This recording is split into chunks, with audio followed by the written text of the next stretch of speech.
మీరు అన్నట్టు 100% ఇప్పుడున్న ప్రభుత్వం పైన గ్రౌండ్లో విపరీతమైన వ్యతిరేకత ఉన్నది.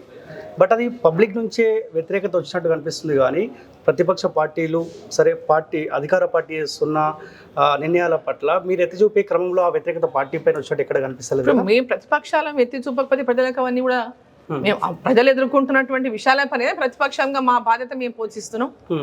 ఆ దాంట్లో భాగంగానే ప్రజల లోపల తీవ్రమైనటువంటి వ్యతిరేకత ఇవాళ గ్రామీణ ప్రాంతాల్లో కనపడతా ఉంది.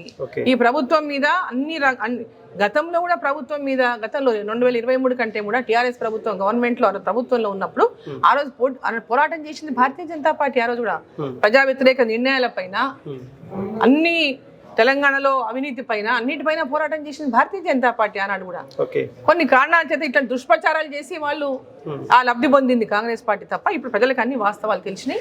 ప్రజలందరూ కూడా భారతీయ జనతా పార్టీ అధికారంలోకి వస్తేనే తెలంగాణ ప్రజల ఆకాంక్షలు నెరవేరితే తెలంగాణ ప్రజలకు ఉన్నది ఉన్నట్టు చెప్తారు, మోసం చెయ్యరు, చేసేదే చెప్తారు, చేసిందే చెప్తారు అనేటటువంటి విశ్వాసం ప్రజల్లో ఇవాళ ఉన్నది.